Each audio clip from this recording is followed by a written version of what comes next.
Bueno, en las clases anteriores lo que estuvimos trabajando fueron las funciones de nutrición y de reproducción y nos quedaba finalmente trabajar con la función de relación, que es la última función que vamos a trabajar en relación a las funciones vitales de los seres vivos. Bien, nos empezamos preguntando qué implica relacionarse, por qué esta función es vital. Esta función le permite a los seres vivos dos cosas: detectar estímulos, y eso se llama sensibilidad, y responder ante los estímulos. Y eso lo vamos a llamar irritabilidad. Y tanto la detección de estímulos como la respuesta es vital para poder sobrevivir, ¿sí? Tanto sean estímulos internos como estímulos externos.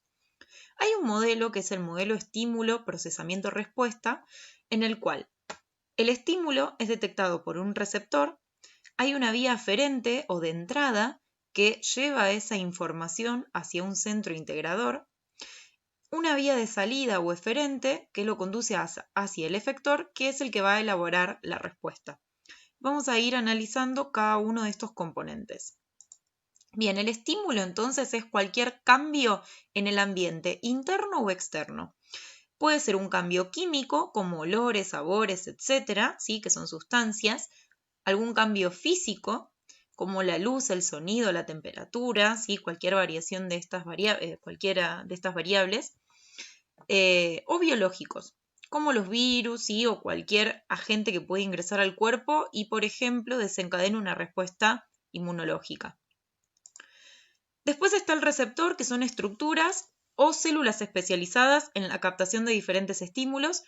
Si hablamos de, por ejemplo, unicelulares, vamos a tener estructuras en la membrana de la célula. O si hablamos de pluricelulares, como en el caso del cuerpo humano, vamos a tener incluso células especializadas en la captación de diferentes estímulos. Y, como dije, esos estímulos, como pueden ser internos o externos, los receptores también pueden ser internos o externos. El centro integrador o modulador, que va a ser el lugar donde se procese la información y se elabore la respuesta. Vamos a ver después en el cuerpo humano quién ocupa ese lugar. El efector, que son las estructuras u órganos que llevan a cabo la respuesta. Y las respuestas, que van a ser los cambios que va a producir el ser vivo a partir del estímulo recibido. Por ejemplo, si yo estoy tocando algo que es caliente, el estímulo va a ser esa variación en la temperatura. El receptor van a ser los receptores de mi mano en la piel, que van a detectar esa temperatura elevada. Esa información va a ir hacia mi sistema nervioso, que va a ser mi modulador. Mi efector va a ser el músculo que se va a contraer para que yo pueda sacar la mano, y la respuesta va a ser esa: poder sacar la mano de lo que sea que estaba tocando, que estaba caliente. O sea, va a ser el cambio que yo pude generar a partir del estímulo recibido. Vamos a ver la función de relación en animales y como ejemplo puse el cuerpo humano, ¿sí? Intervienen los distintos sistemas. Interviene el sistema nervioso, como dije recién, que está constituido por un sistema nervioso central, un encéfalo donde va a estar el cerebro, el cerebelo, el tronco encefálico, la médula, que es lo que va adentro de la columna vertebral, y de la cual van a salir un montón de nervios. Los nervios espinales son los que salen de las vértebras. Los que salen directamente desde el encéfalo son los nervios craneales. Hay plexos, hay ganglios y hay receptores sensoriales. También va a intervenir el sistema endocrino, ¿sí? A través de glándulas, que también van a detectar estímulos y van a generar una respuesta no nerviosa, sino hormonal. Y acá hay algunas de las principales glándulas: la glándula pineal, el hipotálamo, la hipófisis, la tiroides, la paratiroides, las suprarrenales, que son las que están arriba de los riñones, el páncreas, los ovarios y testículos. Y después el sistema osteoartromuscular, que va a estar constituido por los músculos, por los huesos, acá donde dice espina se refiere a la columna, y las articulaciones. Y en el caso del ejemplo anterior, por ejemplo, donde yo decía de sacar la mano, la respuesta va a estar intervenida por este sistema, porque el músculo se va a contraer y va a permitir que traccione el hueso y nos permita sacar la mano, por ejemplo. Y también tenemos órganos de los sentidos, que van a ser los que detecten, ¿sí? También tenemos receptores internos, ¿no? Pero voy a los más conocidos. El ojo, ¿no? Que es el sentido de la vista, que detecta distintas intensidades de luz, formas, tamaños, colores. y son fotorreceptores. Foto viene de luz. El oído, que va a detectar vibraciones, sonidos, y son mecanorreceptores. El gusto, que va a detectar sustancias químicas, por lo tanto son quimiorreceptores. El olfato, que también va a detectar sustancias químicas, por lo tanto también son quimiorreceptores. Y el tacto, que va a tener distintos receptores, de temperatura, de movimiento, ¿sí? De textura. Por eso vamos a poder determinar si algo está frío, caliente, suave, áspero. También tenemos receptores del dolor, ¿sí? Y vamos a comparar las respuestas. En el sistema nervioso, la vía utilizada son los nervios, mientras que en el sistema endocrino se liberan hormonas a la sangre. La respuesta va a estar dada por impulsos nerviosos y en el sistema endocrino, va a estar dada por hormonas. La velocidad de respuesta en el sistema nervioso es rápida y en el sistema endocrino es más bien lenta, tarda un poco más, no son movimientos tan rápidos. Pero la respuesta va a ser breve, mientras que en el sistema endocrino la respuesta va a ser más duradera. Y las funciones que regula son las que exigen respuestas rápidas, como las que están asociadas al aparato osteoartromuscular. Y las que mantienen respuestas como el crecimiento, el desarrollo, el metabolismo, van a ser las que están controladas por el sistema endocrino. Vamos a ver ejemplos de una y de otra. Bien, un ejemplo de respuesta nerviosa podría ser, acá el ejemplo no es que me estoy quemando, sino que se pincha. Se pincha, la vía aferente o sensitiva es la que le va a avisar, en este caso a la médula, porque es un acto reflejo, y la médula va a enviar la información para que podamos retirar el brazo. ¿Cómo lo va a hacer? Mediante la contracción del músculo que va a traccionar el hueso y me va a permitir sacar la mano. Es una respuesta rápida y la duración es corta y es a través de una vía nerviosa o nervios, ¿sí? La respuesta endocrina va a ser más duradera, pero la respuesta es más lenta. Y doy el ejemplo del páncreas. Cuando en el caso de, vieron que las personas que son diabéticas, que tienen problemas para segregar la insulina o para que esa insulina sea recibida por los distintos órganos, se tienen que inyectar esa insulina. Pero en una persona que el páncreas funciona normal, cuando hay un nivel de glucosa alto, eso es detectado por el páncreas y libera una hormona, que es la insulina, para que las células saquen esa insulina de la saquen esa glucosa, de la sangre, la guarden en las células y baje el nivel de glucosa en la sangre. Distinto es si está muy bajita, que en lugar de liberar insulina va a liberar otra hormona que se llama glucagón para que el hígado libere glucosa a la sangre, ¿sí? Son dos respuestas, pero es a través de hormonas que van a la sangre, que van hacia distintos órganos, que actúan sobre distintos órganos, y la respuesta va a ser más lenta y más duradera. No todos los sistemas nerviosos son iguales. Nosotros tomamos ejemplos en el cuerpo humano, pero es importante que conozcan que en la gran biodiversidad que hay en los animales hay distintos sistemas. En los invertebrados hay algunos que forman redes en forma de plexos, ¿sí? Como las medusas, en formas de anillos, como las estrellas de mar, en formas de cordones, ¿sí? Como las planarias, o como los artrópodos en formas de ganglios, ¿sí? Cordones. Y los encéfalos, también en vertebrados, no son todos iguales, ¿sí? Tienen distintas formas, distintos órganos más desarrollados que otros. Es importante para que vean que no son todos iguales, no porque me interese que se lo sepan, sino para que conozcan que hay más biodiversidad. Lo mismo con los receptores, ¿sí?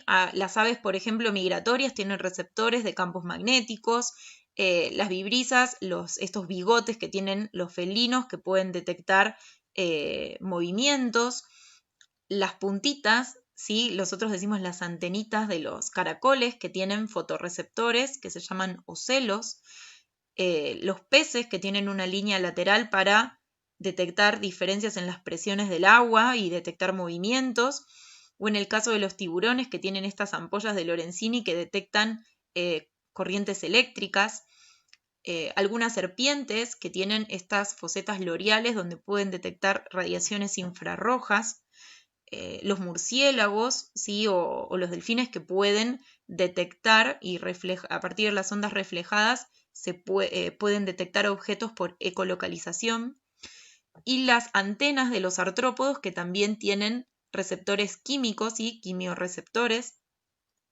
Son distintos ejemplos de la gran biodiversidad de receptores que hay. Insisto, no es para estudiarlos uno por uno, sino para que vean que no nos quedemos solos con los receptores que tenemos en el cuerpo humano.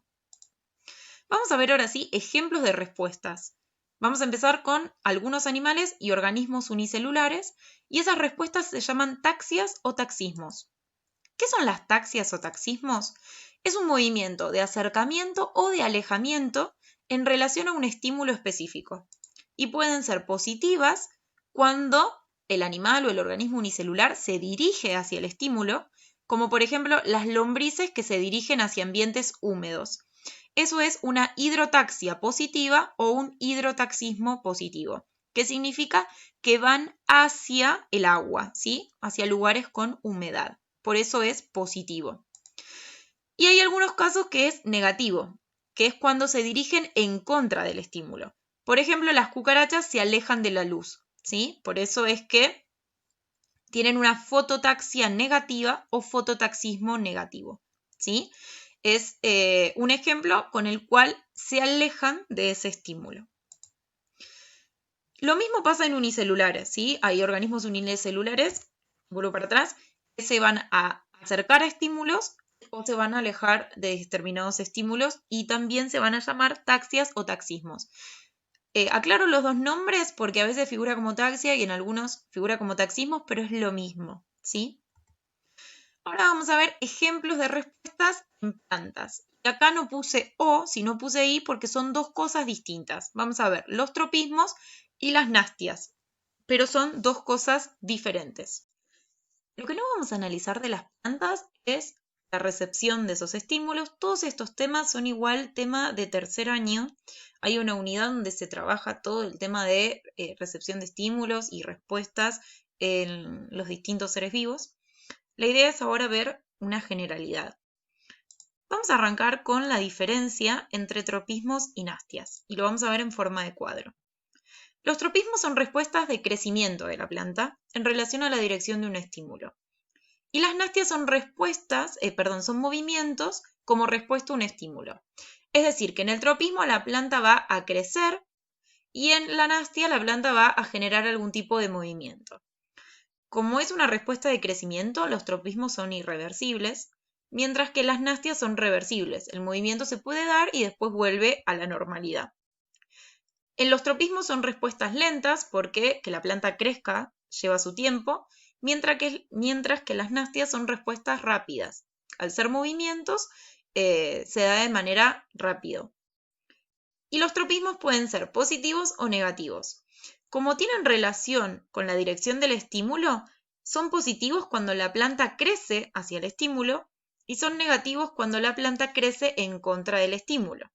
Las nastias, por su parte, no tienen relación con la dirección del estímulo. El movimiento se da por el estímulo, pero no va ni a favor ni en contra. Vamos a ver los prefijos que se usan en relación al tipo de estímulo. Si el estímulo es la luz, se utiliza foto. Algunos ejemplos ya habíamos visto en el caso de animales. Y vamos a tener o fototropismo o fotonastia. Si el estímulo es la gravedad, el prefijo es geo y va a ser un geotropismo o una geonastia. Si el estímulo es el agua, el prefijo es hidro y va a ser un hidrotropismo o una hidronastia. Si el estímulo es el tacto, va a ser el prefijo tigmo y va a ser un tigmotropismo o una tigmonastia. Si el estímulo es el movimiento, el prefijo va a ser sismo y va a ser un sismotropismo o una sismonastia. Si el estímulo es la temperatura, el prefijo va a ser termo y va a ser un termotropismo o una termonastia. Y finalmente, si el estímulo es una sustancia química, el prefijo va a ser quimio y va a ser o un quimiotropismo o una quimionastia. Vamos a ver ejemplos. Vamos a arrancar primero con los ejemplos de tropismos. Si yo tengo una planta en una maceta, todo lo que es el vástago, que es la parte, digamos, que está del suelo para arriba, tallos y hojas, va a crecer hacia la luz. Por lo tanto, va a tener el tallo, ¿sí?, un fototropismo positivo. O sea, crece hacia la luz. La raíz, por su parte, va a crecer en contra de la luz. Por lo tanto, va a tener un fototropismo negativo. Vamos a ver ahora si el estímulo es la gravedad. La gravedad apunta, digamos, hacia abajo o, digamos, atrae los objetos hacia el suelo. Las raíces van a crecer a favor de la gravedad. Por lo tanto, va a tener un geotropismo positivo. Mientras que el vástago ahora va a crecer en contra de la gravedad. Por lo tanto, va a tener un geotropismo negativo. Otro ejemplo puede darse en las raíces. Esto es un porotito, ¿sí? Si alguna vez hicieron la germinación del poroto, si tengo algodón húmedo, la raíz va a ir a favor de esa humedad. Por lo tanto, va a ser un hidrotropismo positivo. Va a ir a favor del agua. Las raíces siempre buscan el agua. Y otro ejemplo es el tigmotropismo, o sea, que es de contacto. En el caso de los arcillos, que son estos tallos que se enroscan, ¿sí?, en distintas superficies, como en el caso de una vid, ¿sí? Estos arcillos se van a enroscar y van a crecer en relación a esta superficie de contacto, ¿sí? Las plantas trepadoras. Por lo tanto, va a ser un tigmotropismo positivo. Y finalmente vamos a ver ejemplos de nastias, ¿sí? Este es en el caso de la rosa china, que de día tiene los pétalos abiertos y de noche se cierran. Por lo tanto, es un movimiento que es rápido. No depende de la dirección del estímulo porque no importa de dónde viene la luz, la flor se va a cerrar o abrir, ¿sí? No va a ir a favor o en contra. Por lo tanto, son nastias, y foto porque el estímulo es justamente la luz. En el caso de los tulipanes, cuando hay mayor temperatura se abren y cuando hay menor temperatura se cierran. Por lo tanto, van a haber una termonastia, ¿sí? Otra es la mimosa púdica, que es una planta que cuando uno la toca, los petalitos, en realidad los petalitos, perdón, no, las hojitas, sí es una hoja compuesta, pero esas pequeñas hojitas se van a cerrar. Por lo tanto, es un movimiento que va a tener en relación con el contacto. Por eso va a ser una tigmonastia. Y una nastia de movimiento puede ser en el caso de las plantas carnívoras, que cuando se posa algún insecto, se cierra, ¿sí? Y en realidad está bueno diferenciar que no es que se alimentan de esos insectos, ya que también hacen fotosíntesis, sino que del exoesqueleto de esos insectos lo que obtienen es el nitrógeno. Generalmente estas plantas crecen en suelos pobres de nitrógeno y obtienen el nitrógeno del exoesqueleto de esos insectos, ¿sí? En este caso, como es a partir del movimiento, va a ser una sismonastia. Bueno, hasta acá llegamos con este power en relación a la función de relación. La idea entonces fue ver algunas cuestiones generales, analizar cómo ocurre esta función de relación en el cuerpo humano, ver algunos ejemplos de algunas variedades en animales, después analizar los tipos de respuestas y analizamos en animales y organismos unicelulares taxias o taxismos, y en el caso de las plantas vimos ejemplos de tropismos y ejemplos de nastias.